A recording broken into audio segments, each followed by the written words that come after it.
Our text is found in John 15, verses 1 to 8.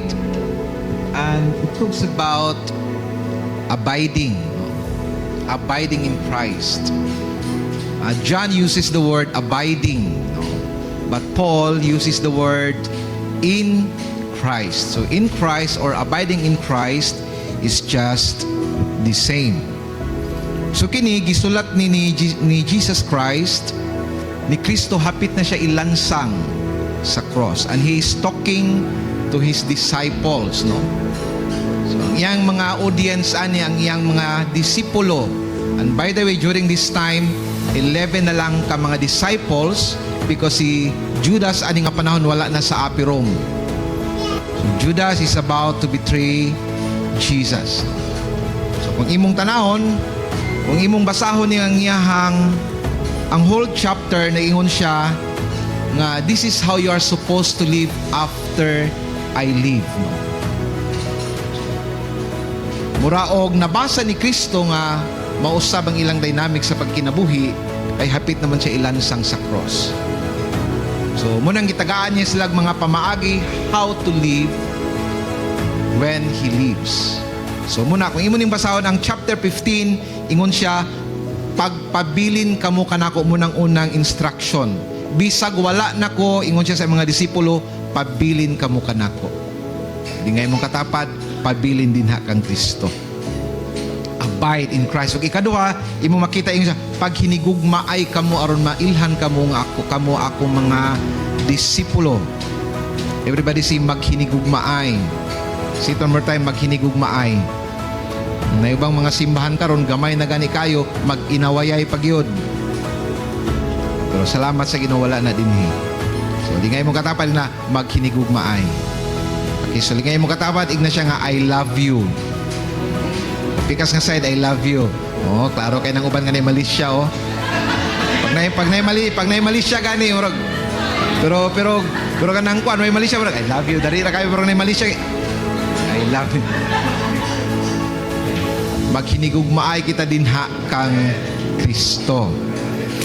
Okay, so ato ta sa verse 1, it says, I am the true vine and my Father is the vine dresser. So gipakita din ni igsoon metaphorically, si Kristo daw ang punuan sa paras, ang amahan mo ay magbalantay sa parasan, ug kita ang mga sanga sa punuan sa paras. So gigamit ni Kristo nga metaphor aron ipakita ang relasyon ni Kristo kanato, ang relasyon samahan nganhi ka nato.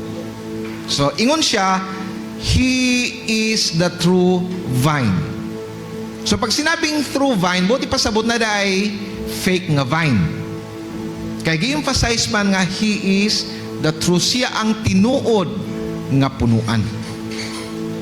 So this is very important mga igsoon, because kita mga tao, we are always looking for something, no? Kanang something but to become our source. Pero si Kristo na ingon siya nga, ako ang tinuod nga tinubdan sa tanan. Mga igsoon, money is useful but it's not the true vine. Okay? Money can buy a lot of things, it can help you, pero it cannot replace Jesus Christ. Walay lain. Apart from Christ, there is no life.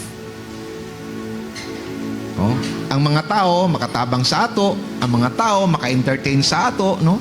Pero di cannot replace the Lord. Munang ingon siya sa verse 5, I am the vine, you are the branches. He who abides in me and I in him bears much fruit. For without me you can do nothing. So this is a strong statement mga igsoon nga ingon siya, kung wala si Kristo, wala kamoy mahimo. Apart from Christ, you can do nothing. That is not exaggeration. That is spiritual reality.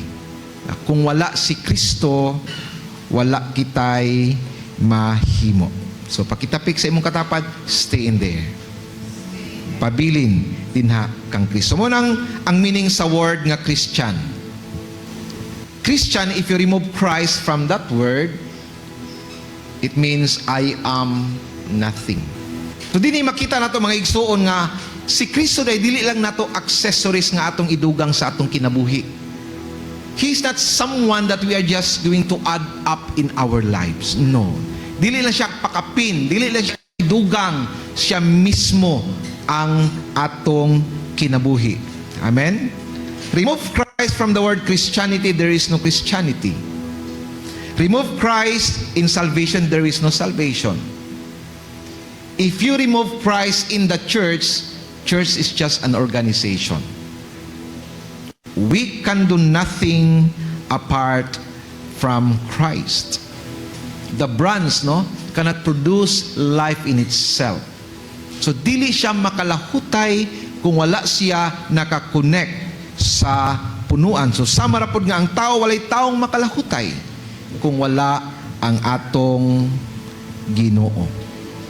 So, mo nang ingon sila, kung kanus ako ni surrender pastor, ay hinuon ko ni daog. And that's true. Because life is not about working. Life is not about hustling. Life is not about grinding. It's about abiding. Tingay mong katapat, it's about surrendering. Kung dili ka mo surrender igsoon, dili jud ka mo daog. So, it's time for evaluation, Kinanglan i-evaluate nato ang atong kaugalingon. If you are doing everything and nothing is happening, give up depending on yourself. Matingala ka nga, grabe naman gid pastor ang paningkamot, pero murag wa man gihapon. Maybe it's time to give up depending on yourself and start surrendering to the Lord Jesus Christ. Ang imong mga bunga igsoon has nothing to do with your effort. Dili sa imong pagpaningkamot. Ang imong bunga nakasalalay kung saan ka nakakonect. It's all about sa imong placement. It's all about sa imong location. Pakilingi sa imong katapat, nakakonect ka ba sa punuan? Are you connected to the vine? Para dili masayang ang imong kakugi, dili masayang ang imong effort, you have to be connected to the source. Amen? Verse 2. Yun siya. Every branch in me that does not bear fruit, He takes away. Ayaw mo kahadlok, ayaw mo kalisang, kaya kanang word nga takes away, gikan na sa Greek word nga airo, E-I-R-O, airo, which means to lift up. Pasabot, isaka. So ingon siya, ang sanga daw nga dili mamunga, dili na ilabay sa Ginoo. Isaka na sa Ginoo because in the vine, dunay ka nang gitawag na to lowly branches. Kanang mga sanga bitaw nga nakasayad sa yuta, o kining mga sanga nakasayad na nga nakasayad sa yuta, dili na siya mamunga. So munang kinahanglan siya i-lift up sa vine dresser para mamunga. So mao din na ang proseso sa Ginoo. Pag dili ka mamunga, isaka ka sa Ginoo, God puts you in a place where you can bear fruit. Ibutang ka sa Ginoo sa dapit, asa ka pwede mamunga. So muning mga sanga nga nakasadsad sa lupa. So mga igsoon, metaphorically speaking, kung usak ka nakakristohanon nga wala kay bunga, kristohanon ka na nga nakasadsad sa kalibutan. Sublion ko, kung kristohanon ka nga wala pay bunga, kristohanon ka nga nakasadsad sa kalibutan. You are a worldly Christian. So munang kinahanglan ka i-lift up sa Ginoo gikan sa kalibutan aron ka makapamunga. Munang ingon sila, a saved soul but a wasted life. Luwas ka na pero nasayang ang imong kinabuhi kaya wala na puslan dinha sa himaya sa Ginoo. So muna mga igsoon, kung tinuod ka ng anak ka sa Ginoo, di ka talaga tuluyang sasadsad sa lupa. Muna giingon sa Psalm 37 verse 24, ingon siya, bisan katabukan. Dili siya muhay-ad nga dayon, kay si Jehovah magasapnay kaniya sa iyahang mga kamot. Dili siya tuluyang sasadsad sa lupa. Maningon nga mapandol man ka, mubangon ka. Mapandol man ka kapito, bangunon ka sa Ginoo kapito. Makatulog man ka sa wali ni pastor, pukawon ka sa Ginoo. Malingay mong katapat, kung makatulog ka sa wali ni pastor, pukawon ka sa Ginoo. Pag tinud-anay ka ng anak sa Ginoo. So gipakita din ni Igsoon how God take cares, no, of His beloved. No? Inana ta ka pinangga sa atong Dios. No? Nga bisa nang usa ka Kristiyano, bisa pag madagma na siya, di siya tuluyang sasadsad sa lupa because God will lift him up. Ang pangutana, pastor, paano yung mga nag-claim na Kristohanon tapos hindi na talaga nakabalik, pastor? Yun, questionable yun. Pag hindi ka na nakabalik, it means baka hindi ka nakakonect sa punuan. Kaya ang tinuod nga nakakonect sa punuan, makabalik yun na sa punuan. Lingayin mo katapat, that's good news. Hindi ka tuluyang sasadsad when you are in Christ. No? So, katong wala na munga, i-lift up siya sa Ginoo aron siya mamunga. Nya, balik ta sa atong verse, ingon siya, o katupong nagapamunga na, ingon siya, and every branch that bears fruit, he prunes. So katong namunga na, iya na putong pamutlan og mga sanga aron mamunga og daghan. So bisan pa mamunga ka igsoon, ayaw expect nga walay buhaton ng Ginoo sa imuha. Munang daghay disiplina, daghay mga testings, daghan mga trials, aron ka pa mamunga og daghan. So lingay mong katapad, igna siya, ayaw na pagmahay sa Ginoo. Kaya gituyo na sa Ginoo aron ka mamunga. O say makapangutana ta sa Ginoo, Lord, ngano mang imo maning gitugot? Because God is proning you. Ginakuha sa Ginoo kanang mga butang nga makahinder sa imuhang pagpamunga. Siguro trabaho, siguro relasyon, siguro hobby, siguro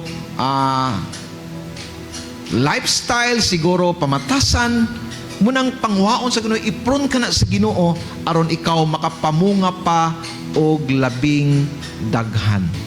Okay, so muna mga igsoon, when God is proning you, yield to it. Just surrender to it. Tinuod sakit man gid ng kuan proning.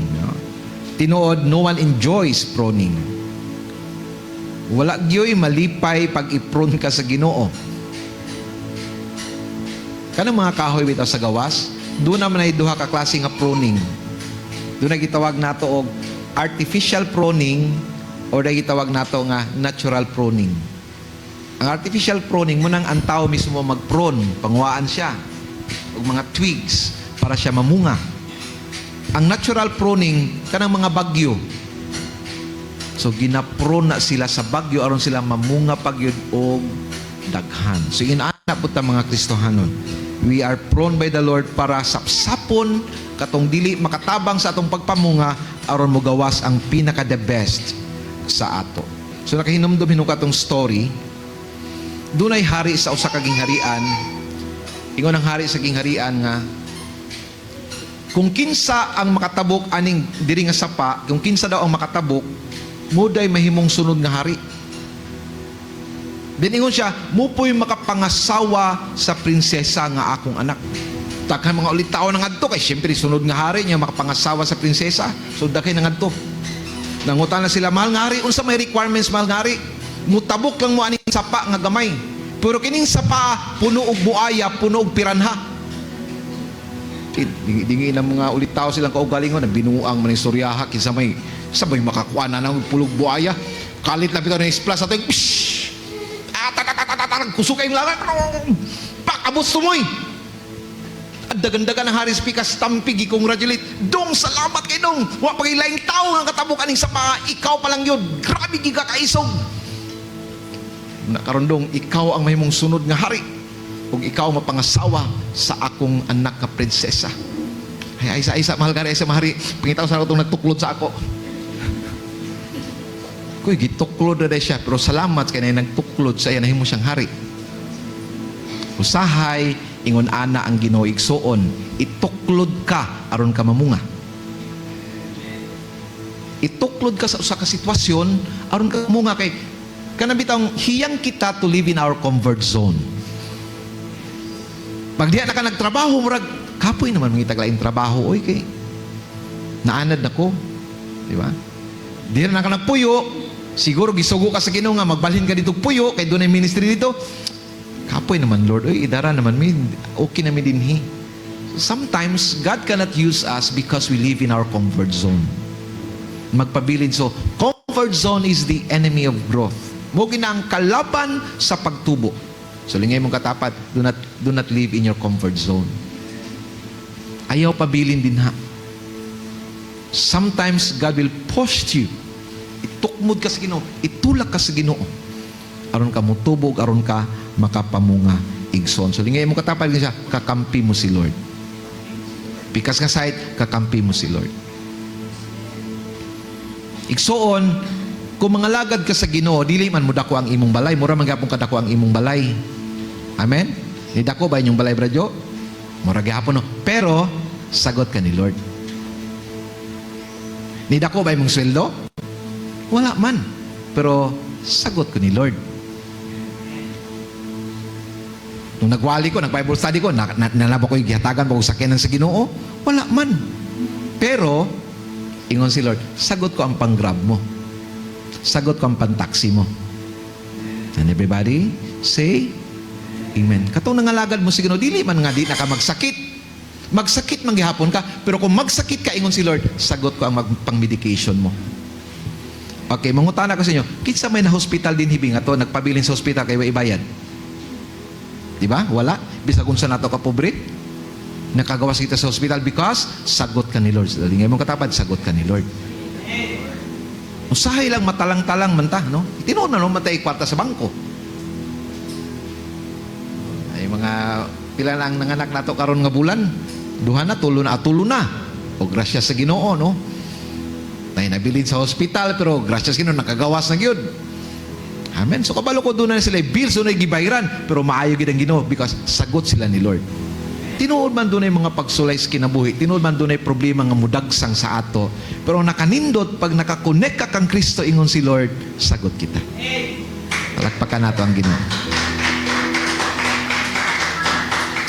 And verse 6, if anyone does not abide in me, he is cast out. Kinilahi na gid ni. Pag sinabing cast out, ilabay na jud ka. He is cast out as a branch and is withered. And they gathered them and thrown them into the fire and they are burned. So kinsa man ning mga tawhana? Mga igsoon, dunay tulo ka klase nga tawo gihisgutan dinhi. Katong namunga nga gipron, which is actually a matured Christian. So bisag mature di ay, di mo di pasabot nga dili ka na disiplinahon sa Ginoo ha. Ipron gihapon ka sa Ginoo bisag matured ka. Ikaduha katong worldly nga Christian katong nakasadsad sa yuta. Ug ikatulo kini nga tao muning tao nga naka-attach sa punuan pero wala naka-connect sa punuan. Again, muning tao nga naka-attach sa punuan pero wala tinud-an ay naka-connect sa punuan. Kabalo ko igsoon nga kung naka-connect ka sa Ginoo, mamunga jud ka kung naka-connect ka sa punuan. Amen. Kabalo ko dunay sanga nga paspas mamunga, dunay sanga nga hinay mamunga, pero dunay gibunga. Amen. Katong nakakunik sa punuan ba? Ang sanga nga tinud-an nakakunik sa punuan, dili man na sila magdungag pamunga, dunay uban paspas, dunay uban hinay, pero mamunga gina siya. Pero katong sanga nga dili mamunga bot ipasabot, naka-attach siya sa punuan pero wala siya naka-connect sa punuan. Something in between sa punuan ug sa sanga dunay naputol. Munang dili maka-flow ang mga nutrients, ang mga sap nga gikan sa punuan tungkay dunay putol sa sulod. Naka-attach siya pero wala siya naka-connect. Okay, inani ni mga igsoon, we need to understand this one ingon ani. Nga mga sanga gigrap lang kita dito kang Kristo. We were not always in Christ. So wala ta nakakunik kang Kristo before. We were connected to Adam, the first man. So we are connected with His humanity. We are connected with His nature. Dito kita gikan kang Adam. Ug tungod kay nakasala man si Adam, pagdawat nato sa Ginoo, giputol kita sa Ginoo gikan sa punuan ni Adam ug gitransplant kita didto kang Kristo.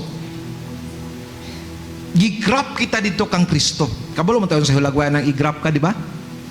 So nakagrap siya, but it does not mean nga automatically connected siya. He is attached to the vine, but it doesn't necessarily mean nga connected na siya sa vine. So, unsay buhaton karon sa sanga? Aron siya tinud-anay nga mahimong successful nga nakakonek sa punuan. Mangugat, unsay buhaton karon? So, kinahanglan ang sanga will cooperate sa programa sa punuan. So, kung unsa ang ihatag sa punuan, kinahanglan dawaton sa sanga. No, if this branch will refuse, kung iyang dili niya dawaton, mga Kristohano, no? Mga nang ginubuhatan ni ba, iyo lang, di lang ko, hindi mo ko, anad good, anad good.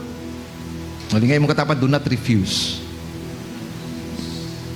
Munang, ang usak kataong sige refuse, sa kung unsa ang gusto sa punuan, ingon siya, one day you will be withered. Malaya nga malarag ka. Kaya nga naman, dili man ka mudawat sa mga instruction nga gikan sa punuan. Nakuha niyo buti pasabot? So, you have been attached to the vine, but it does not mean that you are connected to the vine.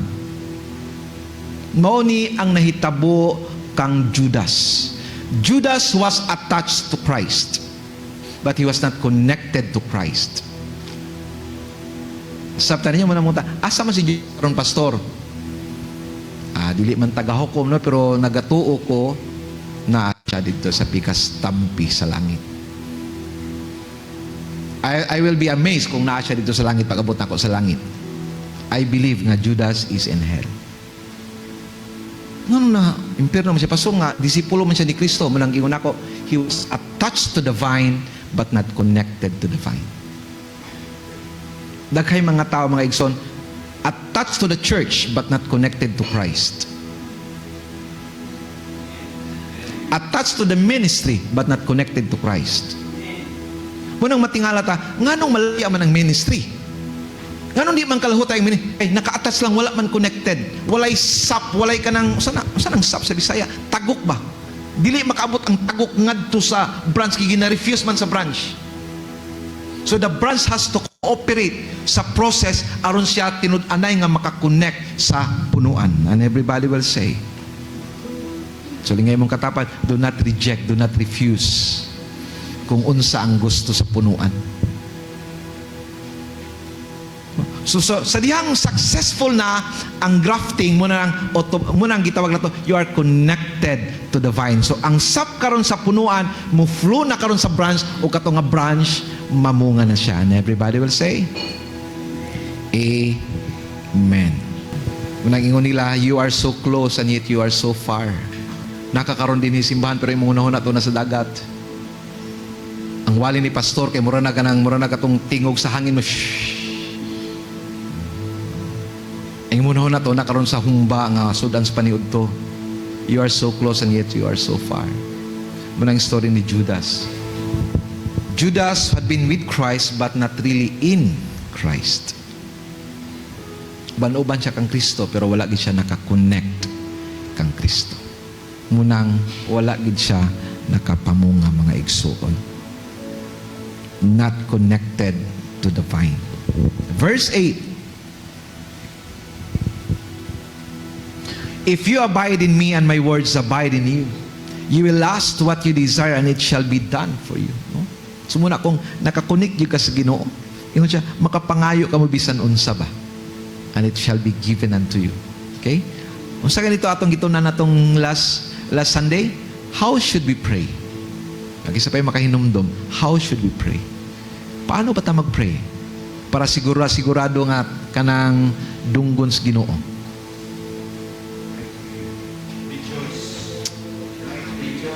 Right prayer. Pag-ampo nga kanang pag-ampo nga gikahimutan sa Ginoo. Nganuman kay bisan katong wala nimo giampo, ihatag sa Ginoo. Sama sa pag-ampo ni King Solomon. Ang giampo ni Solomon, kaalam lang, Lord, just give me wisdom. Ingon ang Ginoo, because I'm happy with your prayer. Bisan ang riches, ang fame nga wala nimo gipangayo, ihatag ko kanimo. So muna ni sikreto sa pagampo igsoon, when you pray, not what you want, it's what God wants. Lord, unsang imong gusto? Kasagaran mo sa ato kay Lord, gusto niyo ko maayo. Kasi ang Ginoo, di siya gusto maayo ka. Kaya gusto lang niya tagaan ka grasya na makalahutay ka. Sama kang Pablo. Pablo nagpray, Lord, please remove this pain in my stomach. Kay huwag kay siya, Lord, tawag na kanang samo kay siya during sa akong mga ministry. Pero ngon ang Ginoo kang Pablo, no, I will not remove that sickness, but I will give you the grace sufficient for that sickness. And everybody will say, kung nagsad ang Ginoo, makalahutay ka tungod sa akong grasya. So, this is a matured kind of prayer. When you pray, Lord, what you want. Na ako, kung nga Lord, unsa imong gusto, Lord, kung tagaan mig sakyanan, okay, kung di mo tagag sakyanan, so kabalo ko mag-grab-grab na lang gid mi ani. So, kabalo ko mag-provide ang inyong pang-grab. Mga tumig long distance, makabalo ko na magpahiram sa mong sakyanan. Grabe na po mga membro, no? Wag mga kasing-kasing, no? Imposible po kung kanang gitandog ka sa Ginoo nga di ka mag-cooperate sa plano sa Ginoo, imposible po na kayo. Kung tinuod di ka naka-connect ka sa Ginoo ba? Imposible mo na kayo. Panggabaan mo, di ba? nakabalo lugar mo mato si Pastor Glatagan, kabalo ay sakyanan, namang mato si Pastor Glatagan, Pastor, pang rent a car ni mo, Pastor, 5,000 lagi na, Pastor, ba? Inana ba, no? Mag-provide din ang Ginoo. Sa lingay mong katapan, mag-provide din Ginoo. Okay, now, verse 8, by this my Father is glorified, that you bear much fruit. So, ang ato na yung pagpamunga igsoon, it's not just about bearing fruit. And, before kumuha to sa fruit, no, 3 things about fruits. Number 1, ang bunga, it will reveal what kind of vine is that. No? Kung unsa ang bunga, muna magpadaya kung unsa siya klase nga punuan. Di ka kitag punuan sa santol nga mamungag mangga. Amen? Ang mangga ginaang. So, buti pa sabot, kung tarong ka nga punuan, tarong ginang bunga. Amen? So, kay tarong man si Kristo, dapat tarong ang atong mga bunga. And everybody will say? So, kung dili tarong ang atong mga bunga, basig lahi, asa ta nakakonect. Basig nakakonekta sa atong kaugalingon, no? Basig mo tayo na to sa fake nga vine. Ikadua, ang bunga, makita gid na. Kita ba mo ka ng kuan ka ng bunga nga dili makita? Na, Pastor, na may ka ng mga lutya. Naman sa ilalom ilang bunga, pero talagsa ra kay Nexon. Normally, ang bunga is visible. So, di nga mga dapat makita ang bunga. So, muna ang usa ka Kristohan ng pagday bunga, makita gid na. Ikatulo, ang bunga dili na para sa punuan. Ang bunga na para sa uban. O, kita ba mo bunga ni kaunog sa iyang kaugalingong bunga?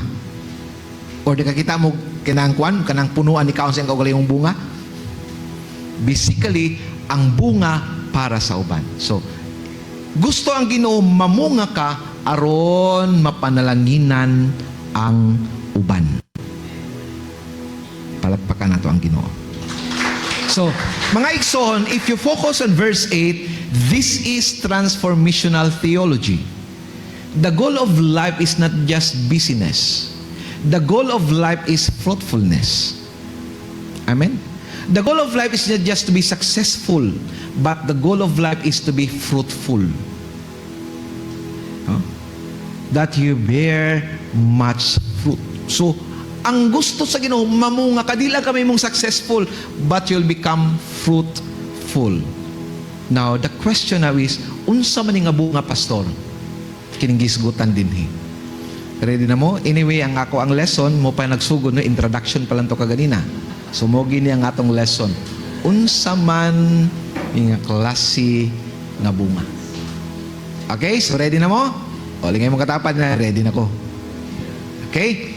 Okay, so, what are these fruits nga gisgutan din Okay, ang uban may nga kanang mga pamatasan na to, pastor, pwede. Ang one way mga kalag, pastor, pwede. Actually, katong duha mo tong bunga nga gihisgutan dinhi. Number 1, the character of Christ in us and the ministry of Christ through us. Number 1, the character of Christ in us and the ministry of Christ through us. Buti pasabot, nausab ka na ba? Muna yung unang bunga, gisgutan, ang imong kausaban. Kaya ang tinuod nga nakakonect kang Kristo, doon nagyoy kausaban. Amen? So muna yung gingon. So nausab na ba ang imong pamatasan? Ug wala lang diya na human igsuon. Siya kung nakakunik ka kang Kristo, doon na ikaduhang bunga. Sa ikaduhang bunga, doon na ba'y taong nausab tungod sa imong kausaban? Balikon ko, doon na ba'y taong nausab tungod sa imong kausaban? So ang uban mo ko sa to, kontento na nga ikaw nausab? No. Ingon siya, ang bunga gisgutan din ni duha. Naluwas na ba ko? Ikaduha nga bunga, doon na may naluwas tungod sa akong kaluwasan. Kung wala ka pa'y bunga igsoon, ingon si Kristo, sad-sad ka nga Kristohanon. Munang i-lift up ka sa Ginoo. Nakabalota, sakit-sakit nang kanang i-lift up ka sa Ginoo, no? Kay i-plaster ka sa usa ka posisyon nga nang wala nimo naandan ba? Munang itukmod ka sa Ginoo to sa nay piranha na ay buaya ron ka kapamunga lang. So muning gisgutan nga mga bunga. Atong pamatasan kausaban og ikaduha, mga tawo nga nausab pinaagi sa atong kinabuhi. So lingay mong mag-accounting daw ta, pila na ba kakalag ang nausab pinaagi sa imong kinabuhi? Nausab naman ko, pastor, I see it. Question, pila na ba kakalag ang imong nadala sa tiilan sa Ginoo?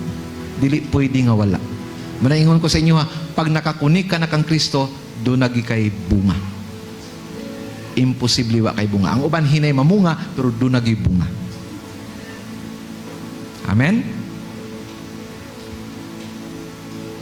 Muna mga igsoon, i-correct na ko ng kanang bitang hunahuna na to nga ang unsa ng word nga secular. How do you understand the word secular?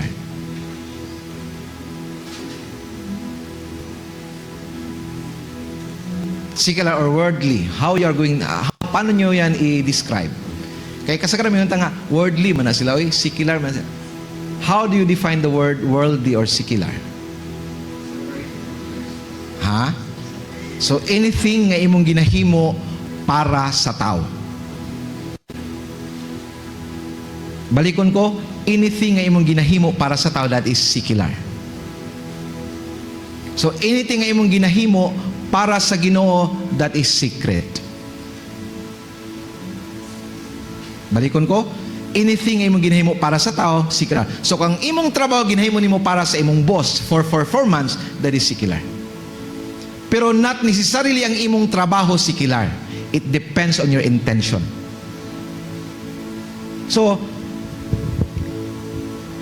the word secular will be removed in the backdrop of sacredness pag usa ka na kakristohanon. Pag usa na ko kakristohanon, wala na secular. Kung akong buhaton siya para sa Ginoo, it becomes secret. My job becomes secret when I do it for the Lord. Nakuha ninyo? So, ang imong trabaho is a platform for ministering. Is a platform sharing the gospel. And everybody will say. So, do not just look at it nga that is just your way or kanang pamaagi to earn. No.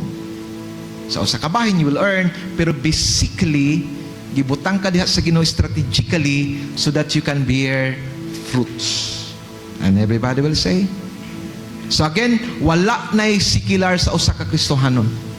Ingon gani si Pablo, whatever you do, do it for the glory of God. Kung imong ginahimo para sa himaya sa Ginoo, it is now becoming secret.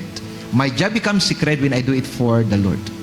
So, bisan pag nagkanta ko sulod sa simbahan, if I do it for man, that becomes secular. Nakuha ninyo? But if I'm doing it for God, it becomes secret. So, there is no secular in the backdrop of Christianity. It will become secret pagbuhaton nimo sa Ginoo. Ayaw na una igsoon nga wala man ministry sa simbahan, pastor. Oy, igsoon dili man tatanan maka-ministry sa church. Pipila lang ang maka-ministry sa church. Pero kitang tanan doon natay dako nga ministry sa gawas to share the gospel. Ang simbahan mura nato nig barracks. Everybody say barracks. Gusto mo ng barracks? Diri mo i-train. Pero di mo magpabilin sa barracks. Ang nahitabo karon sa simbahan ingon ani. Ang ilang mga sundalo sa gawas gipangdalan nila sa barracks, wa nang gipadalag balik dito sa gawas. I remember sa unang Gary Valenciano. Nasa sa showbiz. Nya atong pagka-Kristohano niya dagay nag-question siya, Gary Valenciano na pa man ka dinha? Nga Kristohano naman ka? Asam di gikinahanglan ng kahayag? Sa kahayag sa kangit-ngit. Nganong kuha man mong kahayag dito sa kangit-ngit, mas gikinahanglan nila ang kahayag dito. Munang matingala ta, kung ang pastor magpolitika, magreklamo ta. Okay, sa man magpastor dito katong mga malita. Okay, sa man munang matingala ta, walay gwapo nga mga balaw tungod kay ang mga naglingkod dili man mga Kristohanon, wala man kailas Ginoo. Ang ako kung dunay pastor nga magkuan mudaga ko anyway karong barangay election di kuha ko magbarangay kagawad, no. So di kuha ko barangay kagawad, no. Bala na. Joke lang. Kung pastor ka dan gibati nimo dagan ka sa politiko, hala dagan. Pero i-give up ang pagka-pastor. Kaya di man ka pwede mangkuan sa duha ka kuan. I-give up. Pero it does necessarily mean nga dautan ka na. Mas gikinahanglan nato ang mga pastor dito.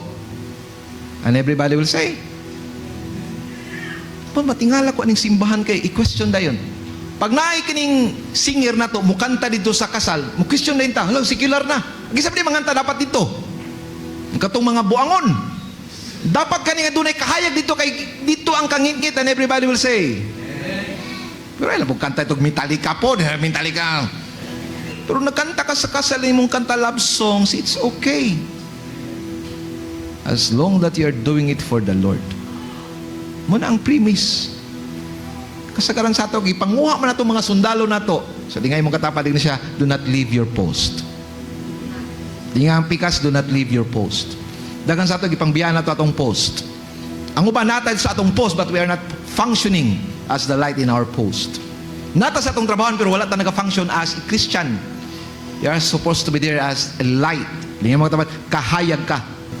Daniel served in the most corrupt government in his time. Pero tungod si Daniel, o katong iyang tulo ka amigo, no? Si Baltasar, si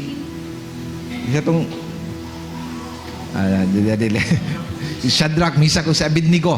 Pero tungod aning yang si Daniel o iyang tulo ka amigo, they stood their ground. Wala sila give up. Taliwala sa kangit-ngit, sa kakurap ato nga government, nagpabilin silang mahinadlokon sa Ginoo. Ang daotang hari nakabuhat og nindot nga balaod dun sa ang balaod nga kuan. Gikan karon simbahon ang Ginoo ni Daniel, ni Meshach, ni Shadrach ug ni Abednego. Palakpakan nato ang Ginoo.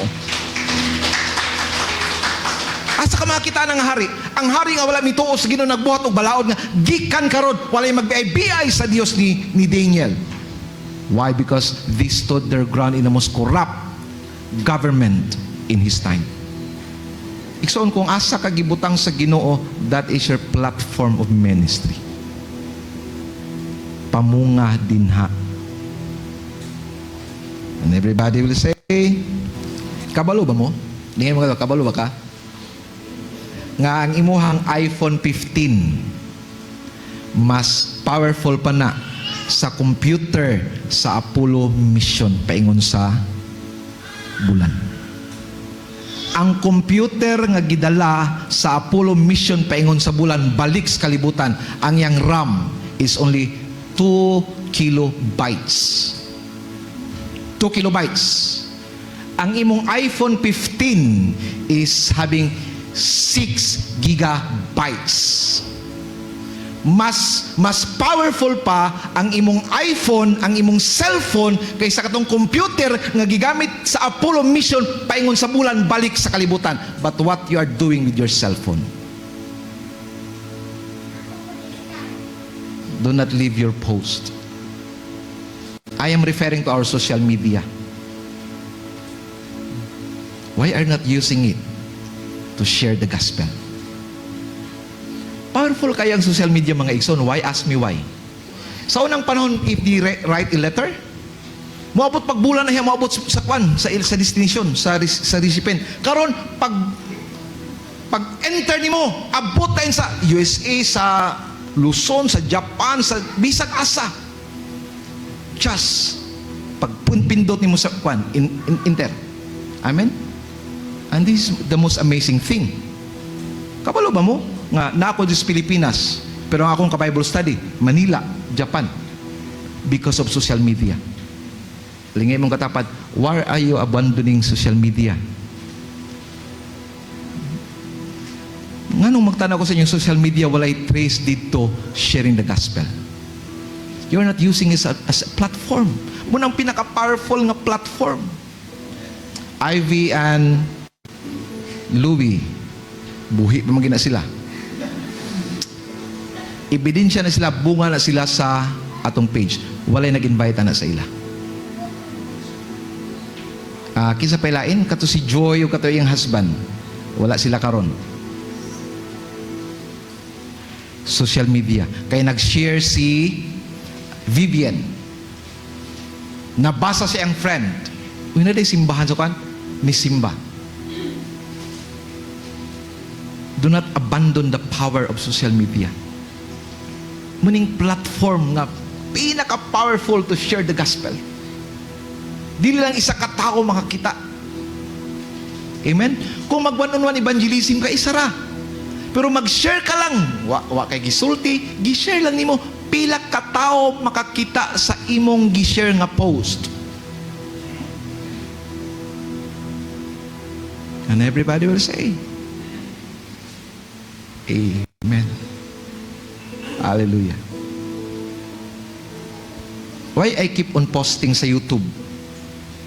Why I keep on posting sa atong reels? Ask me why. Because the impact is there.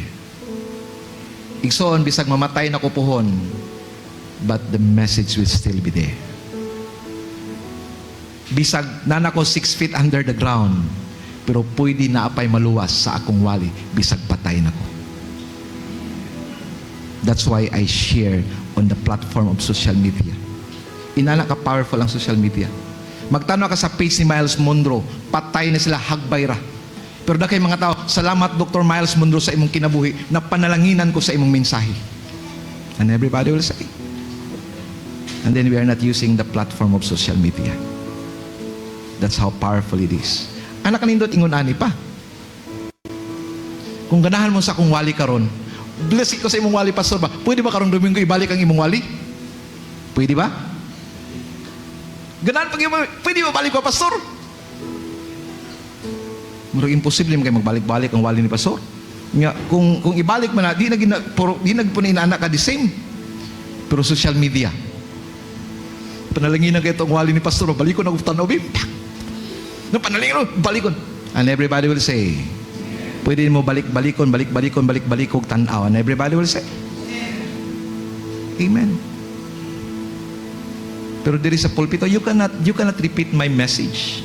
Pag na kay ma-miss din you cannot have it. Pero dito sa social media, sa YouTube platform, pwede mo balik-balikon. Unsa kay itong wala na akong sabtan, ha? Mo din yung bawat pasabot ni pastor. Igsoon, atong mga messages, atong mga reels, ato ang mga Sunday's takeaway, i-share ninyo na. Wala lang mo kabalo nga dunay mga kalag, tandugon sa Ginoo, pinagi sa pag-share ninyo sa mensahe. Okay, so I would like to appreciate those people nga keep sharing reels and messages on our pages. Daghan kayong salamat.